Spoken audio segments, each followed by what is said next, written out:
just want to say thank you for letting me still be your hero.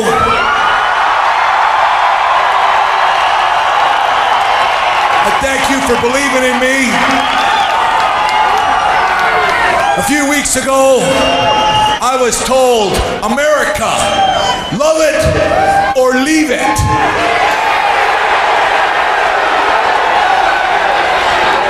Well, I've traveled all around the world. I've been all over the United States of America. And the one thing that I've in particular looked forward to is loving, leaving it.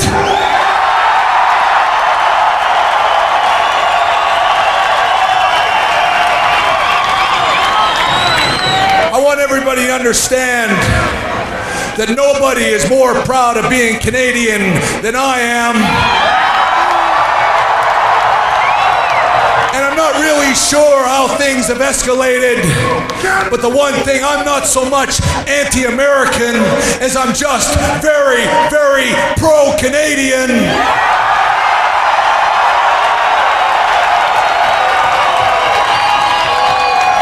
Americans think that they're always better than us. They think they're better than everyone. But all you have to do is look at Donovan Bailey and you realize that they're not as great as they think they are.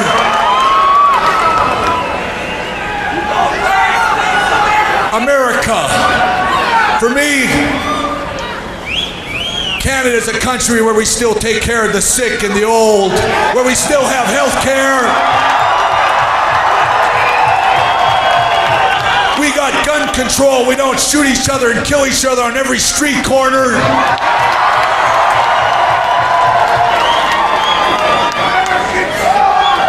Yeah. Canada isn't riddled with racial prejudice and hatred. Across Canada, we all care for each other. And I am proud to be Canadian, and I am proud to be your hero, and I promise that I'll continue to live up to trying to do my best and to keep my word. And there's one promise that in particular that I want to make, and that promise is in the SummerSlam in America, when I step in the ring with the World Wrestling Federation champion, The Undertaker, that I will not let my Canadian fans down. And I will be the World Wrestling Federation champion for a 5th time.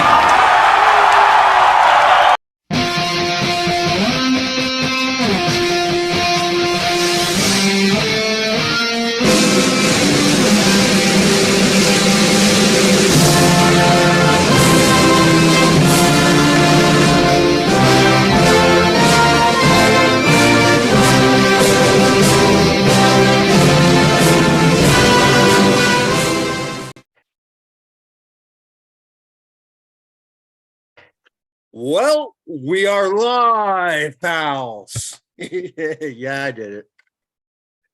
Welcome to one more edition of the Bill Apter Sealed of Approved, counted out with Mike and not Tyler. Coke Zero Contant along with Hard Mike. That's how you got to say it now. See, we got Hard Mike. We got we got Soft Tony now. If you tuned in last week, I guess that makes Tyler half chub Tyler. Could I be somewhere in the middle? Could I be Grizzly Adam with my beard? I like that. I like that a lot. In fact, if you didn't know, Grizzly Adams had a beard. In fact. Anyways, how is it going, buddy? It's nice to see you. Happy Gilmore references aside, things are going pretty well, my friend. It's been a very busy summer for yours truly, but what I'm very excited about is it's not even over yet. We've got a lot big things down the pipeline, we'll say. Some things that you know about that we're not allowed to talk about just yet, but we'll get there. we will get there very shortly. Yeah. So things are good, man. How are you? To quote one of my past favorite podcasts of all time, we will get there. I'm great, man. Same as you. Busy summer, and technically summer only started like a week and a half ago. So it's been busy, man. I know we'll get there in a second, but you had a busy summer. You had a busy week. You're both you, Adam, good friends Matt Zuckram and Jeff DeHaan, all coming off of Forbidden Door. Yes, absolutely. So I can't wait to hear about that. I, on the other hand, had a very busy week.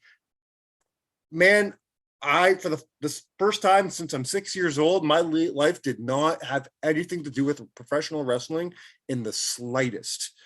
I have not watched professional wrestling in about a week. I did not attend AEW nor any of the the fantastic indie wrestling shows that have been around lately. My wife and I, for the very first time since my son was born, finally got a weekend off where the two of us just left town with no kids and spent time together. We have not done this since the birth of my first child. So, which was great for us. We both needed this individually, but we also needed this as a couple. We needed to forget to be mom and dad for a weekend. Excuse me, and remember to be Mike and Lauren. And it was great for us. I got to see my favorite band of all time, Counting Crows, do what they do best at the OLG stage at the Fallsview Casino in Niagara.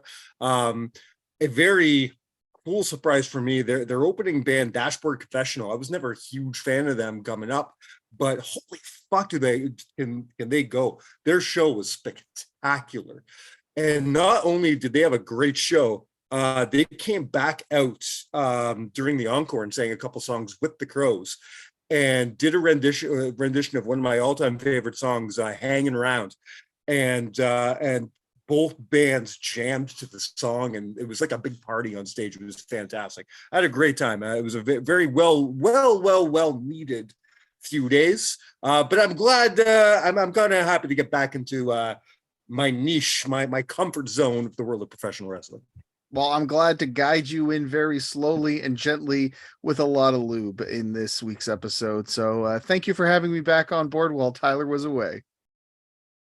Tyler he says he is away. He just couldn't stand to do another Canada Day show with me.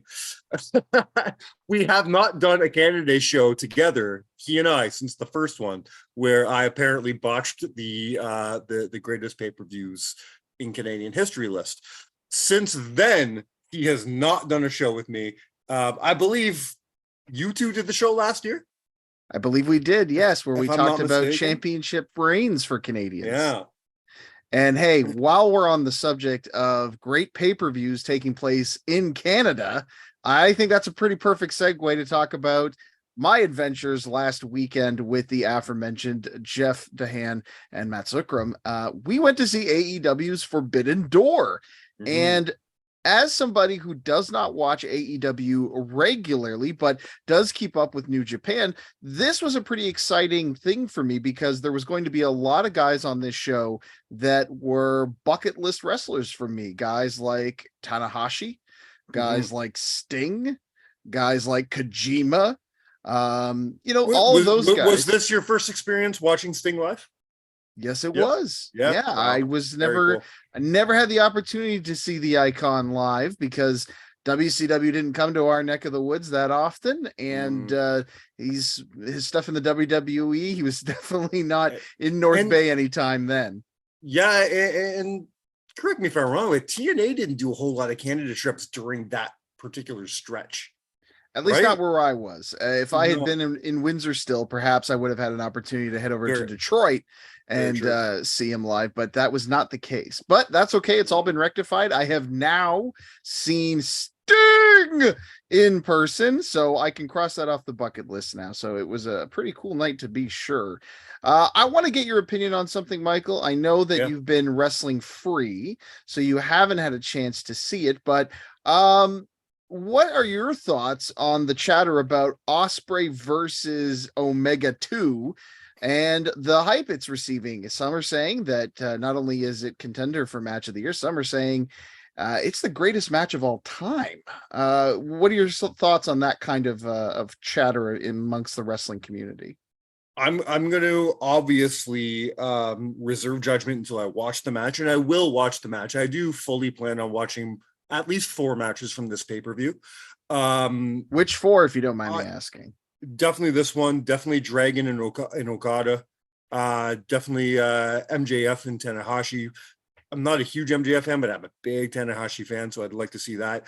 And I heard really fun things about both multi-man matches, so I'll watch at least the Blackpool Combat match, the one they did there. But I heard it wasn't a great match, but just to see, I heard it was fun. Was the one with Sting and the Jericho Society and all that shit? So I might even check that out.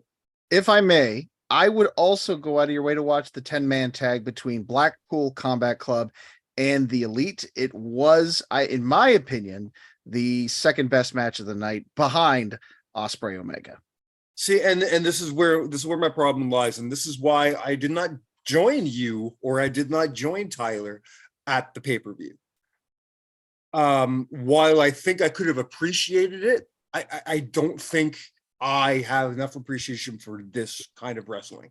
AEW is not my product. I've been very forthcoming about this on this show. And I've tried. Everybody knows I've tried to enjoy AEW. Here's where my problem lies here. I'm not a fan of the Bucks at all. Everybody knows that. So I don't know how much you can talk all day how much you enjoyed that 10-man tag.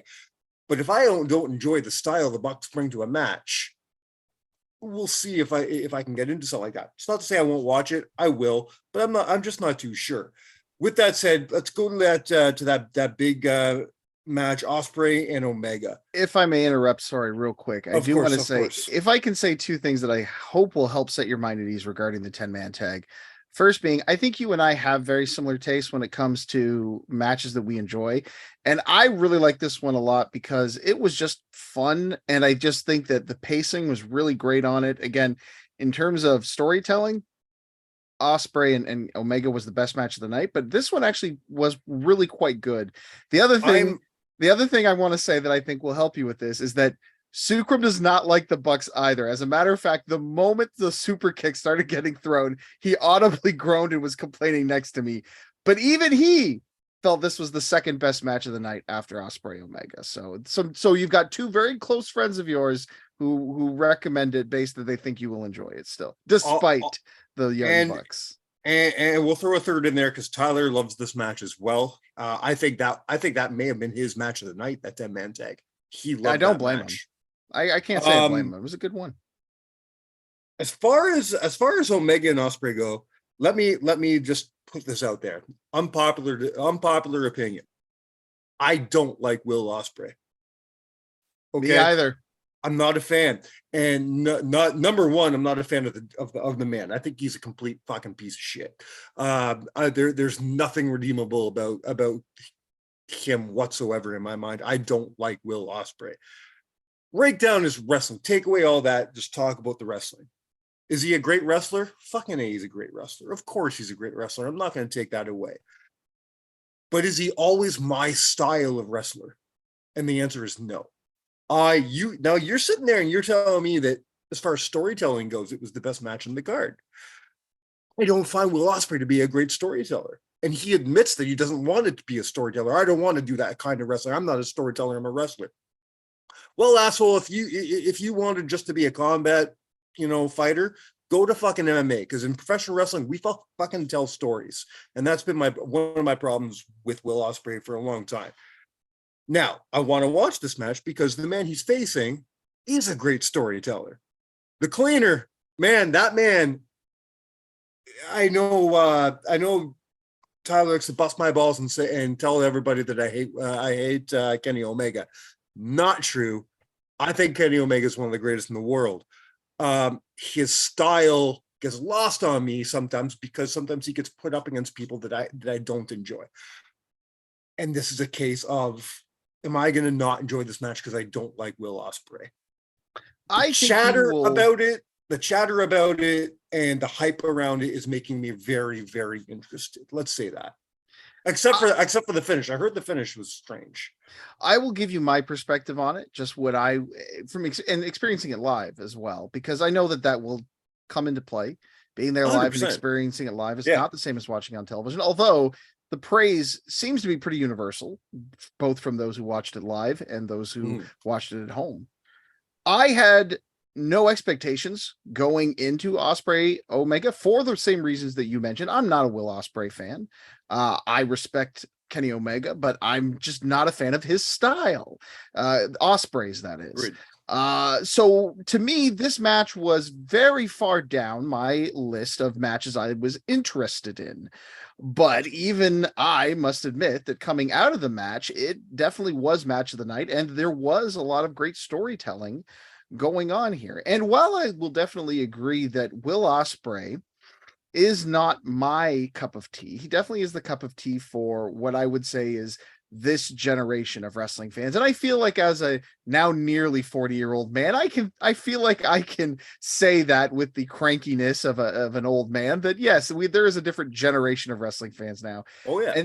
And this is my takeaway from it. I watched Ospreay Omega 1 at Wrestle Kingdom when it first aired. I was not impressed by it. I thought it was one of the most overhyped matches in a long while. Having said that, having watched Omega and Ospreay, do I think it's the greatest wrestling match of all time? My knee-jerk reaction is absolutely not. Do I think it could be the match of the year? There's possibilities there. It's very possible that this could be the best match of the year. Do I think it's the best match of the 2020s? It's possible. It very well could be. Here's what I would say. I don't think this is greatest match of all time, but I do think this could be the match of a generation. I think that this could be the match that defines this generation of wrestling fans, because this generation of wrestling fans and the things that they like, this match had in spades.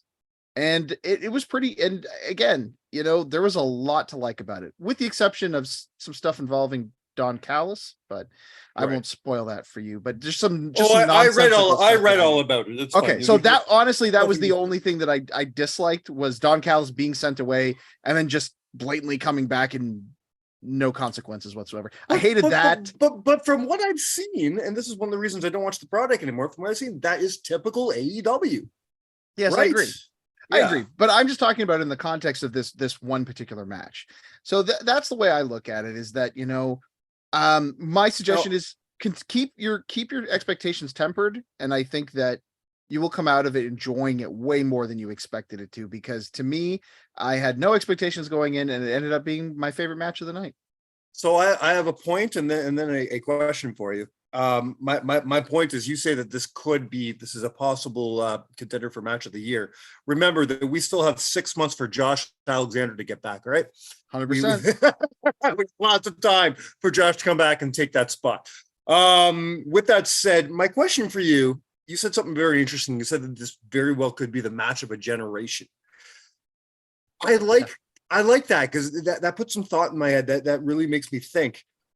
So do you think that there is a group of kids, I don't know, let's say people between the age of 13 and 25, maybe even 13 and 30, who are sitting there, and this match to them is what Brett and Austin was for me 25 years ago?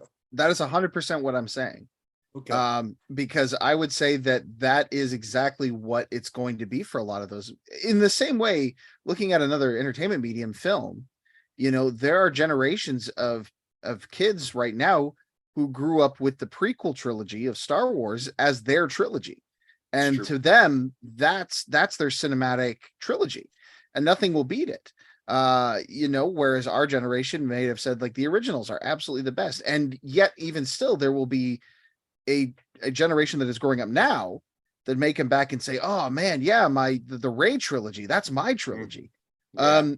as people grow up and evolve, and things change, tastes change with it. Time changes everything. So I absolutely feel like this match could be a core match for a generation of pro wrestling fans. We are so far removed away from something like a Bret Austin in 1997. We're talking about almost 30 years removed. That is literally a generation.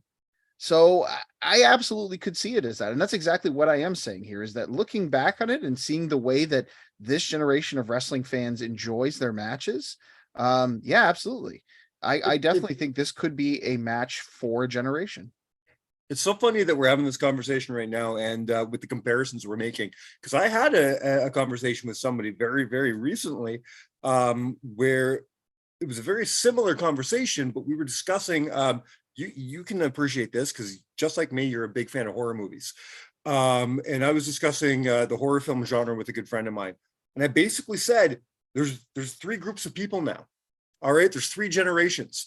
There's guys like kind of myself, that said the slasher film genre was perfected and beautified with Nightmare and Halloween and Friday the 13th.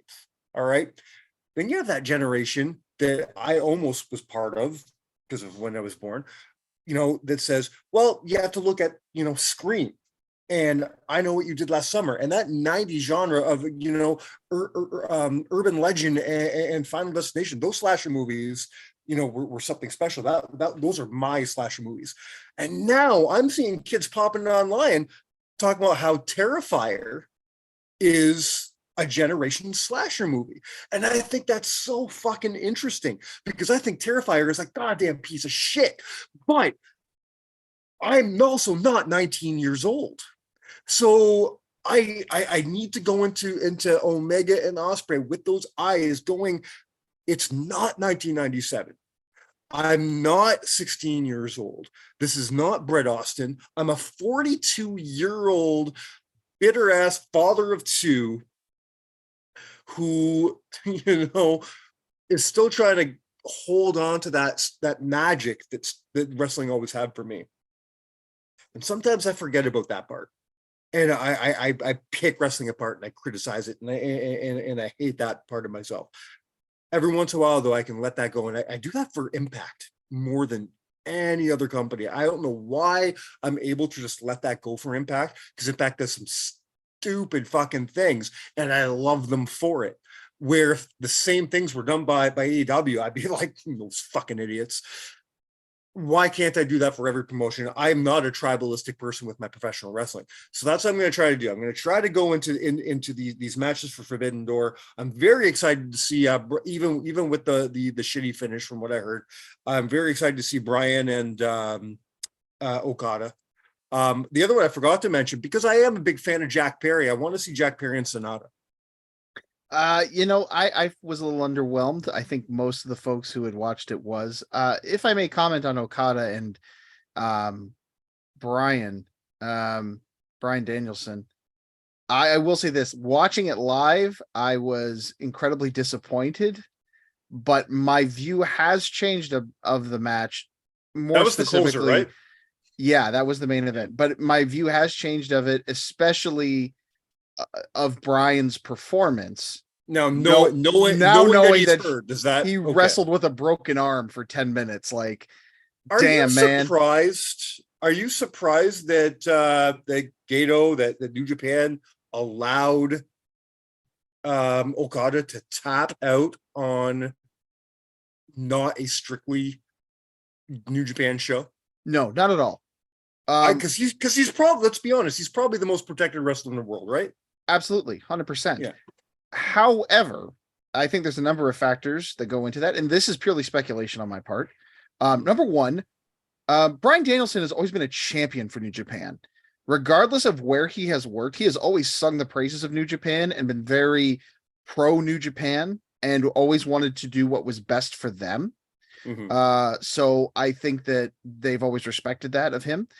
Two, I think they do just respect him as a wrestler, and they think, well, tapping out to the best wrestler in the world, not so bad.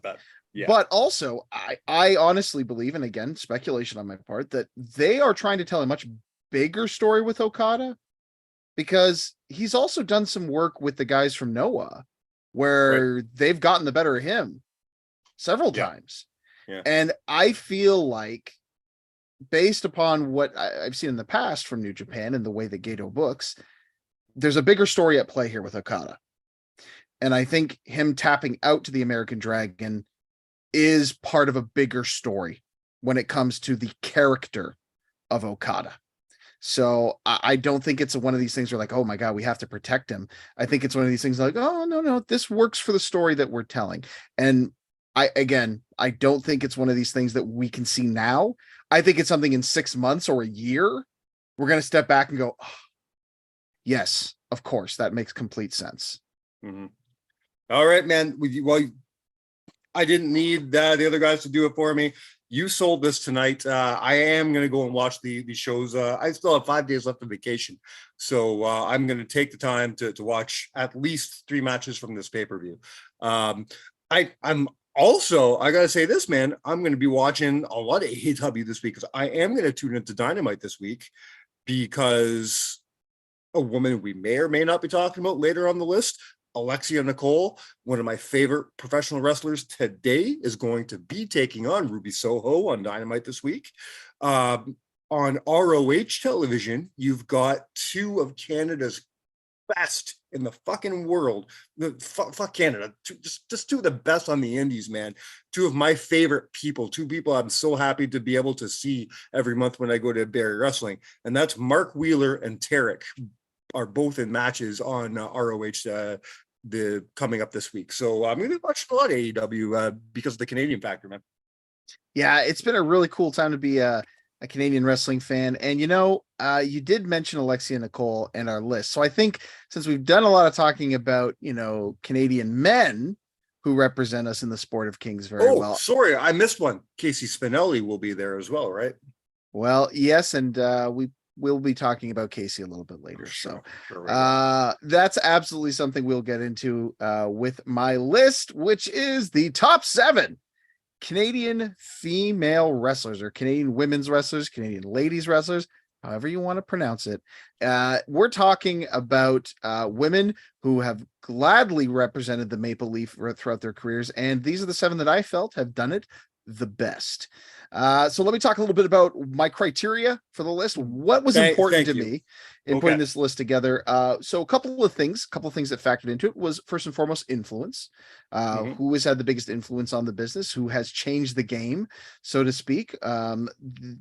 Accomplishments have come into play. Obviously, you don't, it doesn't matter how good of a wrestler you are, if you're the most talented worker in the business, but if you haven't done anything in it, well, what can you say, right? Although work rate and being the best wrestler does play a factor into my list as well. So technical expertise, or as I like to call it, artistic ability, as I feel like wrestling is more of an art form. So those are just some of the things. Longevity in the business also played a small role as well. Women's wrestlers tend to not be around as long as the guys are. And so I think if you have a longer career, bonus points for you, so to speak.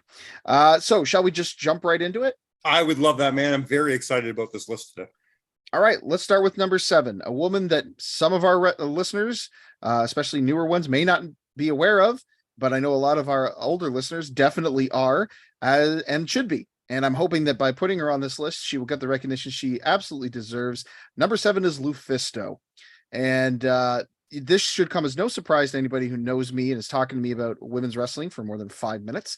I think Lufisto is one of the most underrated and underappreciated wrestlers of all time, let alone 100%. Women. So, why she's listed at number 7 as opposed to not higher on this list is simply because it's not a favorites list. Otherwise, she would probably be right near the top of the list, if not at the top of the list. I've been in love with this woman since like 1997. But speaking of 1997, damn, man, 25 plus years in the business. What a career. We talked about longevity. She's been all over, done everything. So she's done everything. I mean, she's an indie wrestling Hall of Famer. Yes. First ballot, first year in, the very first year of that Hall of Fame, she was in. Not only has she done everything in indie wrestling, then it was like, okay, what else can I do? She got into fucking deathmatch wrestling and she ruled that. What else can she do? She paved the way for intergender wrestling. Intergender wrestling wouldn't be what it is today without Lufisto. And I truly mean that. And for anybody who's listening or watching this and they're saying, what do you mean by that? Or are questioning her placement on this list because she's never been to one of the big national companies. I encourage you to go do your research, because as we've both been saying, this is a woman that deserves more recognition for what she has done and the paths that she has paved for women, Canadian women especially. She took the Ontario Athletic Commission to court, and she won. She beat the Ontario Athletic Commission. Like, intergender wrestling and women's hardcore wrestling would not be where it is without Lufisto. There's no question about it whatsoever. So she absolutely deserves a spot in recognition of some of the greatest women's wrestlers of all times, but unquestionably on the list of the best Canadian women's wrestlers of all time. She would be in my top probably 10 to 15 of all time women in general. So if we're just breaking down the Canadians, man, I'm very surprised because I know your fandom. I'm surprised that she's your number 7 because she's my number 5, bud. Well, if the list was top Canadian women wrestlers I'm in love with, she would be number 1, but unfortunately that's not the criteria. So let's move on to number 6 and talk about a woman that I feel like probably took a little bit of inspiration from Lufisto. We're going to Impact Wrestling, and we're talking about Rosemary. I knew also Rosemary, my number 6, by the way. I knew Rosemary very early on in her career, and to see her evolve into the absolute legend that she is really been really wonderful to watch. I mean, we're talking about a former Knockouts world champion, a 3-time Knockouts tag team champion, held the Shimmer tag team championship with Sarah Del Rey. And she keeps going. Like, she also, had a hand in helping pioneer some of those greater cinematic matches with the Hardys, as being, a part of Decay and doing those kinds of matches, those ultimate deletions matches. She has been, much like Lufisto, not the kind of woman who's been afraid to get out there and get dirty and rough if she needs to, and take chances with her character and really get out there and do something different. From an independent scene, for us Canadians, she's the first Smash women's wrestling champion, which was a big deal for people who follow that promotion as well. But obviously, she's been doing it on a worldwide stage, and now with Impact Wrestling expanding even further into places like Australia, she's already been all over the world. I think she's an excellent representative for both the Dark Realm and for Canada. She's also my number 6. We matched her the same. I got to ask you something, because you and I the same. You and I have both been fans of her for a very long time. You got to see her live a lot more than I did back in the day. You got that front row seat for her career. So for somebody like myself who was cheering on Courtney Rush back in the day, back in the Smash days, back in the Shimmer days, how cool is it for you right now to see Courtney Rush as a character on Impact? You have no idea how much that made me smile to see them do that and take that chance. But this is what I mean, right? Like, Courtney Rush taking a chance and saying, I'm going to do something completely left field of what I'm doing now. And then for her all these years later to go, now I'm going to do the thing that no one would expect from me, which is to go back to play the character I was before. I love it. And it also allows for her personality to come out a little bit more. Like, she always had personality as that character, but I think now, let me rephrase that. This gives her the opportunity to show her range. And that's great for her. So, and you know what? I have a feeling it's also a lot of fun for her to not have to continue to play that same character, but to do something a little more, upbeat. I think that's great for her. So very exciting stuff. Very exciting. But while we're on the topic of dark characters, we talked about Lufisto and we talked about Rosemary, and I think that you could all trace this back to this woman, Luna Vachon, at number 5. All right, so you and I switched Luna and Lufisto. Yeah, that's what I okay. figured. Luna was my number 7. Now I did have to put her higher than Lufisto because she, as far as Canadian women's wrestlers go, she's kind of like the OG. You know what I mean? There was Velvet Sky and whatnot, but Luna, I think, was the first woman that really wore the maple leaf with pride. And of course, a lot of that has to do with her last name, obviously. But she was the one, I think, for a lot of Canadian girls, saw that and was like, oh, hey, I could do that. But also, she was also one of the first ones to really embrace a gimmick and really go crazy and be like, yeah, I'm going to shave my head. I'm going to join up with Kevin Sullivan. I'm going to paint all this stuff on my face. And I'm really going to get myself out there. And she did. Like, she's worked everywhere. The WWF, WCW, ECW, Japan. She was, on multiple WrestleManias, the cornerstone of several women's divisions, whether that was in the WWF in like the early 90s with Medusa Miceli, whether that was in WCW with, again, Medusa and Bull Nakano, whether it was ECW fighting with Tommy Dreamer against Raven, or whether it was Japan mixing it up with people like, Monster Rippa, she was there leading that path. She was only the second woman in history to be featured in the PWI 500. A lot of people remember that Jackie Moore, Jacqueline, was the first woman, but Luna was right behind her. She was number 306 back in 1995. No other woman had been able to crack that aside from Miss Texas. She in 2009, the Cauliflower Alley Club gave her the Ladies Wrestling Award winner, and the Cauliflower Alley Club, easy for me to say. They don't just hand those things out like candy at Halloween. You got to earn them. No, they do not. Yes. So I think for influence alone, she deserves a spot. And I just think just because of the longevity of her career and just how much influence she had on women of a certain generation, she deserved to be on that spot. I think the reason why these two were switched for me, these two being Vachon and Lufisto, was the fact that I think they're both, I'm going to get heat for this, but I think they're both equally influential in two different worlds. Luna was influential on the very mainstream world, where Lufisto is very influential on the indie world. And the reason why, so for influence, they're both on the list, obviously. Why is Lufisto just a hair above the Vachon for me? Work rate. I will watch a Lufisto match 10 times on Sunday before I will a Vachon match. I've never been a huge fan of her wrestling matches. I'm a massive fan of her character work. I'm a massive fan of her valet work, the stuff she did with Bam Bam and stuff like that. Just phenomenal. I always loved her presence and everything she did on television. But if we want to talk about if the work rate is going to be that thing that makes the one go over the other, I'm going for Lufisto.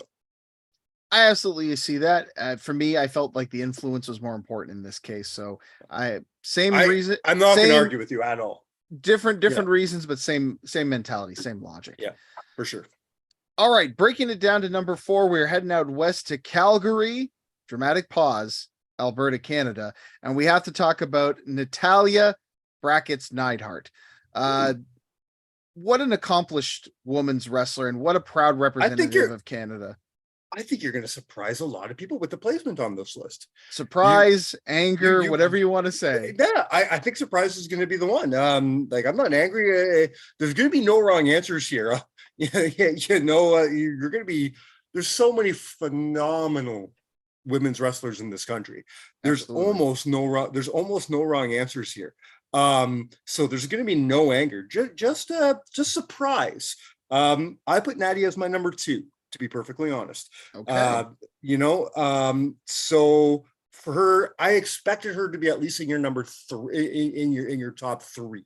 I'm very, all this does is I have a feeling I know now what your number three is. I think it's going to be very close to mine, with one obvious difference now. But let's just get there when we get there. Let's talk about Miss Neidhart. Nadia is one of the greatest of all time, of course. Let's roll down some of her accomplishments. WWE Divas Champion, WWE SmackDown Women's World Champion, the first woman to ever hold both of those titles from those time frames. And that kind of brings me to another fun tidbit about her, the longest signed female WWE wrestler of all time. She's actively been with the company since 2007, and she's still going. So in about, I don't know, 4 years from now, she'll have been there for literally 20 years, which only a handful of men's wrestlers can say that as well. That's very interesting. Wow, good for her. Incredible longevity, so much so that she actually and she only spent like 2 or 3 of those years farting. So good for her. Good for her. Listen, she's not on this because of storylines, I'll tell you that much. But she does have 3 Guinness Book of World Records, which recognize her for female WWE wrestlers. The most pay-per-view appearances by a WWE female wrestler, the most matches from a WWE female wrestler, and the most wins. So as far as records go, she's pretty up there, man. She also held a WWE Tag Team Championship with Tamina Snuka. And you want to talk about work rate? I mean, the proof's in the pudding. And in this case, the pudding is the name. Let's go there for a minute. I truly believe it. I know Tyler is for once praising me here because I know he agrees with me on this one. I think Natty may be the only woman to rival Charlotte Flair for work rates in the last 20 years, if not of all time, in professional wrestling, as far as women go. I do believe, because Charlotte is probably the most accomplished women's wrestler of all time, that just gives her that edge. But if we're talking work rate, her and Natty are like this. They really are. Yeah, I think there's very few women, maybe save for one on this list that I'm going to get to, that I think compares to Natalya in terms of work rate. In terms of like the art, the technical expertise of the business, there's nobody better for women from Canada. So yeah, man, I think I don't feel bad at all putting her this high on the list. I think she absolutely deserves it. Again, underrated, and I'd say underappreciated, but I think the fans appreciate her. I don't think WWE has always appreciated her. Exactly. If you're going to use that term, underappreciated, I think she's underappreciated by the people that I think she's appreciated, just not in the wrong way. She's appreciated as an employee. She's appreciated as a good hand. She's appreciated in a lot of different ways, but she's never been pushed to that level where the fans, and not just the Canadian fans, the fans worldwide would have liked to see her. She could have been in Charlotte's spot. She could have been in Becky's spot. She could have been in Bianca's spot. She could have. Because as far as I'm concerned, she's better at everything than all those women. She is. She's better in the ring. She's better on the mic. She's better. She's got the charisma. She's got the storytelling. She's got everything. She has got everything. She has got the best. Here's the thing.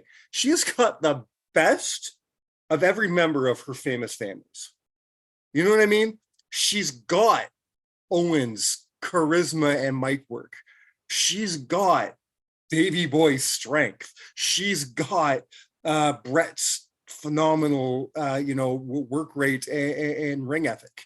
She's got a little bit of everything of all those people in her family. And when you're talking some of the greatest in the world, the greatest wrestlers that we've grown up with, all encompasses to one beautiful body. Holy fuck, man. How could we not be talking about her right now? 100%. And that's why we are talking about her. But let's move on and talk about someone that I felt ranked a little bit higher. Number 3, close personal friend of the show and myself. One of my favorite interactions of all time. La Güera Loca, Taya Valkyrie. I feel deserves the number 3 spot. So far, our lists are the same, just different placements here. And there's no way the top 2, I know who your top 2 are because they're both on my list. It's got to be. But Taya was my number 4. Again, this is so interchangeable, it's not even funny. Because I'm not going to sit here and split hairs and tell you why Natalia is better than Taya Valkyrie, because it's a stupid argument. Yeah. You can't compare these two women. You can't compare these two women because they're not the same. They're so different. They are so amazing for different reasons. Yeah. And Taya Valkyrie, I would go ahead and say right now, she is definitely one of the best women's wrestlers, going today. Unquestionably. Hands down. Yeah, I think those who are just kind of getting to know her in AEW need to obviously go back and check out her history to see what a gem they have on their hands with her. First off, we have to talk about her work in AAA. 4-time Reina de Reinas champions, which, by the way, is tied with Fabi Apache for the most reigns ever. Wow. Also, the longest reigning AAA Reina de Reinas champion, her first reign with 945 days. I brought this up on my last time we're doing a Canada Day list. In fact, I think she was number 3 on that list too. I think she was. She's also the longest reigning Impact Wrestling Knockouts champion at 377 days. A 2-time Knockouts tag team champion with Rosemary, who was earlier on this list. Part of the first ever main event featuring 2 women for a world title, that being against Tessa Blanchard for the Impact World Championship. This woman has done so much that she has not been recognized for. And I've said it to her personally, which I'm really glad I have, but I've said it before. When the conversation is said and done, Taya Valkyrie is going to be recognized as one of the greatest, one of the best women's wrestlers, one of the best Canadian wrestlers. Not just Canadian, one of the best women's wrestlers in history. One of the best wrestlers in history. She's on that list. And I think that it's just flying over the heads of people right now. But much like the argument of Crush Groove, time's going to tell on that one, man. And she's definitely, I think, as you said, one of the best workers in the business today. And you only need to go back and watch just the plethora of incredible contests she's had in Impact alone, let alone the stuff she's done in AAA. And people know she's one of the greats in waiting. So this is one of these things where people may slag me now and they may say, like, he doesn't know what he's talking about. See me again in 10 years, see me again in 20 years. And I guarantee you people are going to be like, man, we were sleeping on her. And I stand by that. I'll stand by La Güera Loca every day, twice on Sundays. I discovered Taya when she came into Lucha Underground, and I've been a fan from that moment on. I've slept on a lot of wrestlers in my days and slapped myself in the face later going, what the fuck was I doing? She's not one of them. I never slept on Taya, and I'm so happy to not have to say that from the moment I saw her, I knew she was special. There was something special there. And you hit the nail on the head here. There's going to be people like I have with a lot of wrestlers in the past. They're going to slap themselves in the face 5-10 years down the road going, oh shit, why wasn't I paying more attention to her back then? And who's really going to be slapping themselves in the face? The people who slapped her with the name Frankie Monet and then kicked her to the fucking curb. Those people better be slapping themselves in the face in a couple of years. I'll tell you that right now. Well, speaking of special women, that brings us to number 2. What a special woman this is. Another woman who's been on this show. She may be. Yes. Okay. Yes. I won't bury the lead here. Gail Kim. Right. Kim is my number 2. Gail Kim was my number 3 because Natty was my number 2. So yes, our lists are very similar. I mean, how could you not put her in that upper echelon? WWE Women's Champion in her debut match with the company. What an accomplishment. the first ever TNA Knockouts World Champion, the cornerstone of that entire division, which I have said plenty of times to this day, by the way. And I've said plenty of times, the best women's division in the world. 7 times Impact Knockout World's Champion, which is, of course, the most reigns ever. Impact Knockouts Tag Team Champion, Impact Wrestling Hall of Famer, and ranked number 1 in the PWI Female 50 for 2012. And I mean, those are just the accomplishments. Let's talk about influence. When you talk about a woman who I think influenced this generation of wrestlers, I think Gail Kim is up there, because even though we talked about Natalia Neidhart as being a great wrestler, probably the best wrestler, pure wrestler in Canada for women, I think Gail Kim is one of the best overall wrestlers. And when I say that, I mean the total package. Like, she can fly, she can fight, she can wrestle, she can sell. Yeah, man. That woman fucking sells. Like almost like no other woman. She's fantastic. She is amazing. There's only a handful of matches in my life that I can sit there and be like, holy fuck, hey man, I was there live. I saw that. I was there. And one of those matches for me that I hold dear to my heart, I'm lucky enough to stand there right next to you when we watched Gail Kim come out of retirement to face Tessa Blanchard at Rebellion in 2019. I'll always remember that match for being just, we knew we were watching something special that night, because Gail, there's something about Gail. Number one, it was my first time being able to see Gail live. I'd never watched Gail perform live before that date. So to see her go up against who I thought at that time was the best going in Tessa Blanchard, seeing the two best women's wrestlers in the world go at it, and you know that Gail was doing this because she loves that business, and she loves that company, and she loves that division. So she wanted to make sure that that division was in good hands, and she wanted to make sure that the leader of that division was going to look amazing. And she did that night. She made Tessa Blanchard look like a fucking rock star. It's one of my favorite matches I've ever watched live. Gail Kim is 100% a generational talent, in that she comes along once in a generation, even though she didn't make it to the number 1 spot. And it was hard to keep her out of that number 1 spot. I honestly, when I started writing down her accomplishments and going through her career, I was like, she's got to be number 1. There's no one else that could be number 1. She just checks all the boxes.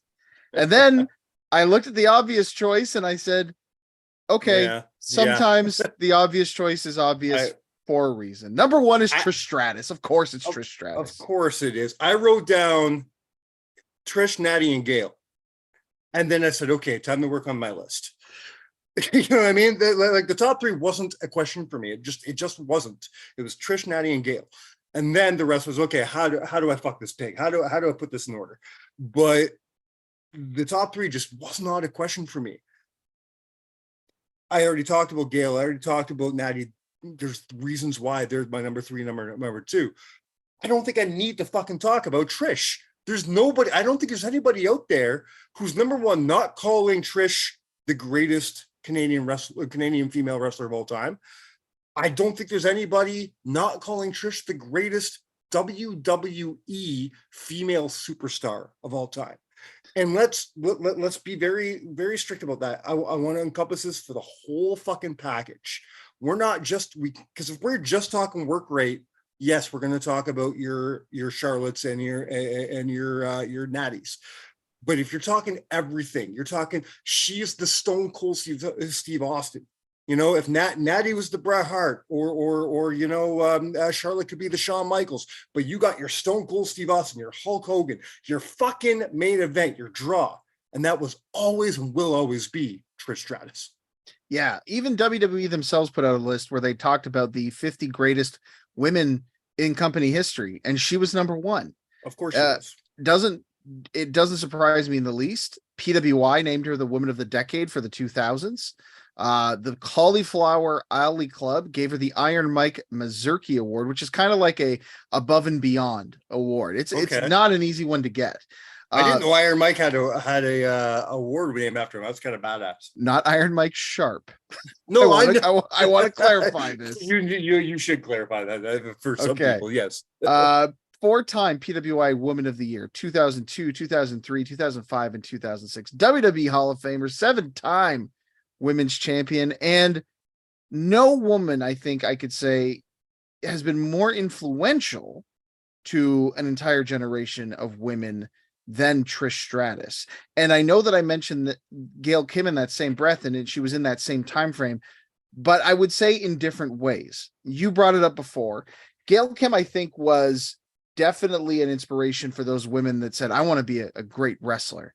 And I think that women who looked at Trish Stratus and said, like, I want to be a great superstar. Because there is a big difference between the two of them. Now, that's not to knock Trish Stratus, because I would say that Trish's greatest asset was her work ethic. Because she always, if you track her career, was always trying to improve, always trying to get better. And she's still doing it. For God's sake, Mike, she's going to be in Money in the Bank. No, I'm sorry. Saturday. I'm sorry. No, she's not. She's going to win Money in the Bank on Saturday. And I truly believe she's going to win Money in the Bank. And I can't wait to see that. She is, the stuff she's doing right now, like since the Mania build on, is fucking gold. I love that heel turn, everything. When she came out, that speech she gave, that heel promo, I'm loving. This is the Trish Stratus you and I grew up on. This is the same character. And unless you fucking stare at your TV until your eyes bleed, she doesn't look any goddamn different than she did in 1998 either. I mean, the match she had with Charlotte Flair at SummerSlam a couple of years ago, off the charts. Mm-hmm. And the more that she continues to be involved, the better she gets, because she just does not have a poor work ethic. She has a great work ethic, and she works at things until she becomes great. Yeah. And more than anything, if I could sum it up, if someone could say, okay, give me the overall arcing reason why she's number one, I'll say this. Trish Stratus paved the way for the Divas Revolution, which paved the way for the Women's Revolution, which paved the way for what we see now. Without Trish Stratus taking the WWF women's division and carrying it on her back, she had some definite help, but she carried that load on her back. And wanting to get better because of that hard work ethic, and saying, I don't want this just to be pardon the phrase, but a TNA division. I want this to be about wrestling. I want this to be about competition. I want to be on the same level as the guys. Now, was she able to get there in her time frame? No, but you know what? She did get the first women's Raw main event. She got the first women's cage match. She was able to elevate the whole division. And listen, say what you want about great promotions like Shimmer, fantastic stuff. But where WWE goes, the business goes, especially back then. So without Trish Stratus carrying women's wrestling on her back, we would not be where we are today with the level of respect and quality of women's wrestling that we get. So that puts her in the upper echelon of not just women's wrestling, Canadian women's wrestling, of course, but women's wrestling in general, and especially in Canadian women's wrestling. There could not be any choice for number one other than Trish Stratus. So in the words of Zoe Starks, thank you, Trish. I truly believe that there are three categories of women's wrestling, especially in WWF, in the 1990s. And Trish did something in her category that the other two just couldn't do. So let's start in the early 1990s, and you have Alundra Blaze and Bull Nakano, and to a lesser extent the end of the career of Wendy Richter and stuff like that, right? You have those women who could wrestle. Okay, they could wrestle, but they weren't going to get over. They were never going to get over. Alundra Blaze got close, but they were never going to be on that level that we know that women can get to. Skip a couple years, go to the mid 90s, and then you have Sunny and Sable. They couldn't wrestle, but goddamn were they good looking. but they couldn't, take the looks and put it into superstardom past just being hot bimbos as they were booked. Then you have go to the late 90s, and you have Trish Stratus, who was just as good looking, if not better good looking, than Sonny and Sable. She was just as good a wrestler as Alundra Blaze and Bull Nakano. She put it together and she became a fucking superstar. She broke the code in the late 90s. Her, and of course, she had help from people like Lita and Mickey James and Molly Holly. They all came together and they broke the code together. But Trish is that catalyst. Trish is that linchpin that you need to open up everything. And just like you said, she opened up that Divas revolution, that opened the women's revolution, that opened up the gate to where, here on this show, and our good friend Lenny Leonard are saying that now it's not even women's wrestling, it's just fucking wrestling. We don't get there without that linchpin, and that linchpin is Trish Stratus. 100%. Couldn't agree with you more on that. So that's the list, Mike. Obviously we didn't differ in a whole lot. So I assume you don't have much heat with me. Our 7 is the same. Our 7 women were exactly the same. They're just in slightly different order. No surprise there. So I'm actually quite impressed, because I thought we'd have at least maybe our 7 and 6 a little different there, but not at all. So you and I discussed this already. I can tell our listeners what we're doing here today. I want to do something a little special, a little something different. As usual, we always have some honorable mentions, but instead of just spitting them out like we always do, I want to do something a little different with them. We're only going to tell you 10 honorable mentions today, because there are so many phenomenal Canadian wrestlers out there. We could be here all fucking night, kind of like we did with the what was it, our Impact theme song show, where we had we spent more time on the honorable mentions than we did on the list. So to avoid that debacle, here's what we're going to do. We're going to do a mini draft. We're each going to choose 5 women, and if Adam picked a woman that I wanted, I can't pick that woman, I got to pick another one. So we are each going to take turns choosing our honorable mentions. And as you are my guest, my friend, I would like you to go first. Well, I'm gonna, since we're having some fun here, I'm gonna go with my heart on this one, and I'm gonna pick. Of course, I'm gonna go with the best unsigned talent in all of wrestling today, not just Canada, but especially Canada. Casey Spinelli. Man, oh man, just it almost makes me angry that she doesn't have a contract with a world company, with a national company, because she's the best. You want her to talk, you want her to work. What a character, what a beauty. No one compares to Casey Spinelli out there. And I know that you've got a lot of great friends in the business, as do I, but I feel like there's Casey Spinelli and there's everybody else on the scene right now. And as I said before, I think she is the best unsigned wrestler, again, male or female. If you don't know Two Scoops, get out there and watch some of her stuff. There's a lot on the Rock Solid Wrestling YouTube page. Go check her stuff out there. She's absolutely incredible. What a great talent for Canada. And yeah, she would be my number 1 draft pick every time. She 100% was on my board. Would she be my number 1 draft pick? Maybe not, because everything that you just said is how I feel about the bionic woman, Alexia Nicole. No surprise there. Exactly. I truly believe that Alexia Nicole is the best unsigned talent in the world right now, man or woman. I can't believe I could just mimic everything you just said about Casey, except I'm going to play the selfish route and say I'm happy she's not signed, because once she's signed, I'm not going to be able to see her at Barry Wrestling every month.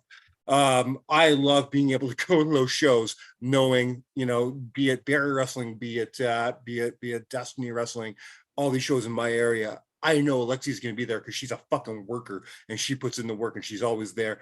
I love the woman to death. She's a sweetheart to boot. So of course she's my number 1. Well, my number 2, we're going to go take a little trip back in time, and I am going to draft the Monster Rippa herself, okay. Rhonda Singh. Man, talk about a woman that didn't get, her flowers when she should have. obviously most of us know her as Bertha Faye. That's how most Yeah. of us were exposed to her. That's how certainly I was exposed to her. And I think she even doesn't get enough credit for the great character work she did in the WWF. Like, was it Agreed. silly? Yeah, but boy, howdy, did she ever give 110%? And she did make that character her own. Did she make it work? I mean, that's for you to judge as a viewer. It worked for me because I didn't like her. I like to let her blaze. Right. But of course, the reason I'm championing her today is not just for that, but her incredible work in Japan. What a way to represent our country in a sport and in a business that is taken so seriously over there, and she was taken seriously over there. So yeah, man, I'm gonna get the powerhouse. I'm gonna get the monster Rippa, and I'm very proud to have her there, whether she's in the trailer park or in Tokyo. Back in the day, I used to be able to go to some cool indie shows when I lived in Montreal back in the mid 2000s. Spent a lot of time with Grand Prix Wrestling, and there's a woman there that has to make my list here today. We're going to talk about Shinene. Yeah, okay, good. I'm surprised. I did not think that you were that familiar with her, but she's great. I'm glad to see her pop. We can talk about her. She was one of my favorites on the Montreal scene for a while. Shanae is fantastic. She actually she roomed with me in Windsor once. She came down for a show with an Ottawa crew for a BCW show. And then it was actually, I think, the night after or the week after the TNA Victory Road pay-per-view, the 2004 edition, the very first one. And we all stayed up watching it. And it was a great time. But she was always very sweet, really nice gal, and great in the ring too.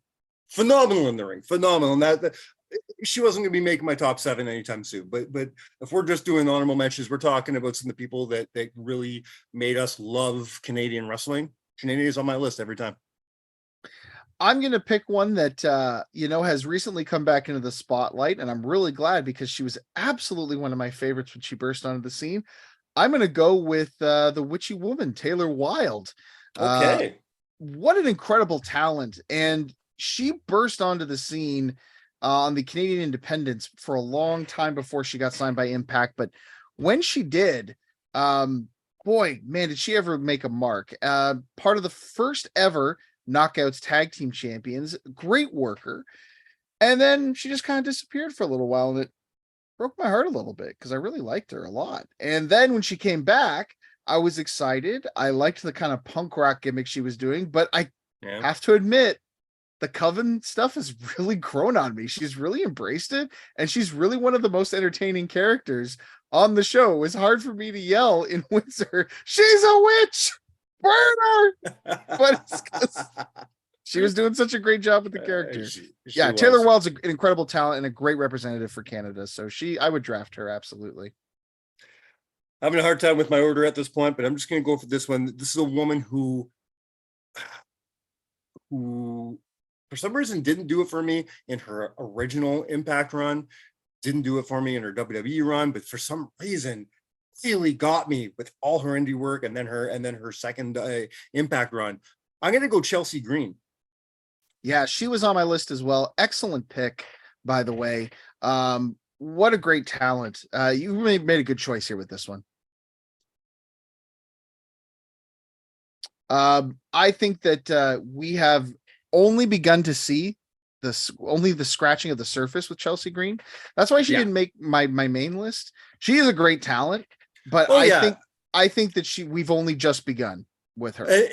And because it took me so long, it was, to really get into her, I have to go back and watch some old Impact because I'm wondering, we talked earlier about sleeping on wrestlers. Did I sleep on that Laurel Van Ness stuff?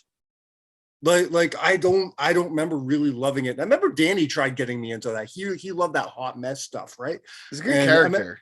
I remember Danny really trying to get me back, get into that stuff back in the day. I might have to go back and watch it for Laurel Van Ness stuff. I think I might have to do that. My pick for number 4 is Allison Danger. Did I take one from you? That was what I was fighting whether or not I was going to do Chelsea first or Allison first. I'm like, you know what? I don't think he's going to pick Allison Danger, so I'm going to go Chelsea first. Well, Damn it. you picked Chelsea for me, so Chelsea was on Okay. my list. So you poached All her. right. Well, at least we're talking about Allison Danger. That's all I care about. I know that a lot of people won't look back at this and say that she had one of the bigger wrestling in ring careers, which is true. Her contributions may have seemed minimal at the time, but you know, she did enough that she was influential in other ways, particularly behind the scenes, particularly as a mentor to a lot of women's wrestlers. She has done a lot for women's wrestling that just wasn't always in front of the camera. And for that and that alone, I think she would be an excellent asset to any company. So she's worth the draft pick, in my opinion. Absolutely. I'm going to cheat Okay. for my number 4 because I have 2 that I really want to talk about, and I can't choose between which one doesn't make the draft. So Okay. I'm going to choose them as a team. I'm going to go the Canadian Ninjas, Portia Perez and Nicole Matthews. Yeah, that's a great pick. Nicole Matthews was in consideration for my number 7 spot. I didn't know I didn't know whether to pick Portia or Nicole. I'm like, I got to go both. I got it. They were a great team as well. So 100%. Yeah. And poor Nicole, I think that if she hadn't had some issues with her visa, I think we would be seeing her regularly on television every single week. agree. What a talent. And Portia, yeah, my God, just like 10 pounds of explosive in a 5-pound bag. And of course I'm referring to that because of her stature. Like, she was so tiny, but my God, what a firecracker, what a spitfire she was. 100%. Okay. Was that all of them, or do I have one more? You have one. We each have one more. Okay, well then I'm going to pick Girl Dynamite Jennifer Blake as my last pick. I know that may not be a name that was familiar to a lot of folks. She's definitely one that was more prominent in a certain era, but she's another one that I think saw what she could do in Canada, went about as far as she could here, and then went down to Mexico and really opened the door for Canadian women in Mexico. And we've since seen women like Rosemary, women especially like Taya Valkyrie, succeed there because of her. So, and not only that, but she's a great wrestler. She's a really good wrestler. So, a little bit of a personal pick for my last one, but she's a great talent to have on any team. So it's an easy one for me. Jennifer Blake, Girl Dynamite. Absolutely. Fantastic. And my last one, I'll pick the most recent person to spark a fire under the knockouts division. I'm going to go Jody Threat. Yeah, man. Good choice here. Jody, again, has been toiling away for so long. It's nice to see when hard work pays off. But I don't think not a bad choice at all. And I think, guys like you and I, we've been watching her on the indies for a long time. There's this whole new audience now that is just discovering how good she can be. Let's take away her in-ring ability. That character, she's fun. Her in-rings, her entrance. As far as I know, I'm a little behind on Impact, but as far as I know, she hasn't been using the skateboard too much, probably because Darby's doing it at a different company. But in the indies, for years, she's using that skateboard, and she's fire with it. People love that shit. She gets crowds fucking going. So if she continues to do what she's doing right now with Impact, it's in no time she's either leading that division or she's in one of the bigger companies really, really getting a spotlight. And you know what? That's not a bad choice at all for all the reasons you just mentioned and more. I can't wait to see where her career goes in Impact from here, just because she's got so much potential as well. So yeah, man. We could go on and on. Like, we didn't talk about Giselle Shaw. We didn't talk about Angelina Love. Oh my fuck. We didn't talk about Jade Chung. We didn't talk about a whole bunch. We didn't talk about draft Giselle Shaw. Wow. We didn't talk about Allie or the Bunny as she's known today. Anna Jay. We didn't talk about Anna Jay. And that does not mean that we think less of any of these ladies. Obviously, there were a lot of different things that came into mind when we talked about our picks for these drafts. Maurice A lot of people would say, "Yo, where's the love for Maurice? Great women's wrestler." I got Absolutely. lots of love for Maurice. I'm just, with that. I had to go a little bit more indie for my honorable mentions, just because I think those girls in the indies, their influence is just different than it is for the other 7 women we talked about. There's absolutely nothing wrong with those women whatsoever. So yeah, I mean, they're all great. Keep loving them, and who knows, if we were to do this list in 10 years again, maybe we'd be talking about, someone like an Aaliyah, or maybe we'll be talking about somebody like, someone, there'll be a retrospective and someone go, Rosa Mendez really deserved to be on that list, or or Vanessa Craven, somebody like that, all kinds of listen, the point we're making here with this is that women's wrestling is hot right now, especially in Canada. So go out and watch some wrestling shows that have women's wrespling on it, because you're supporting future legends.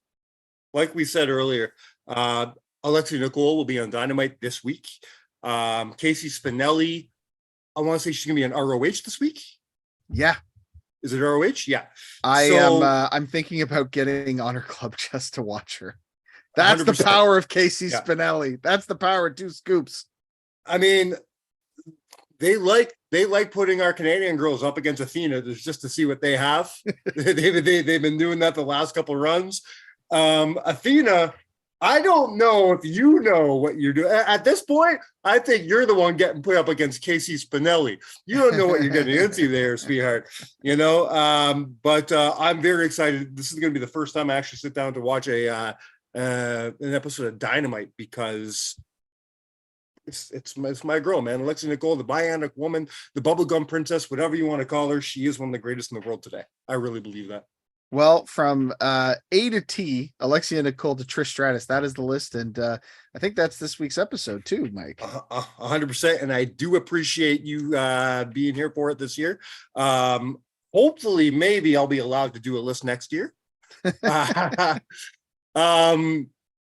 Pulling the curtain aside, I was supposed to do a list this year. Time just got away. Everything got fucked up this year. I will most likely finish my list and bring it to you next week. As long as it's finished, I will be ranking the top 7 Josh Alexander title defenses in his Impact career. So stay tuned for that. I'm going to have that come to you in exactly 1 week. No, in less than a week, because you're listening to this to him on a Friday. I'm very sorry about that. Next Thursday, we'll come at you with some Josh Alexander. Until then, though, sir, since I stole the intro from you, do you want my spot? I mean, that's very generous of you to offer it up. I should think so. Okay, so on behalf of Hard Mike, the non-existent Tyler, and Coke Zero Contant, you have been counted out. Cheers.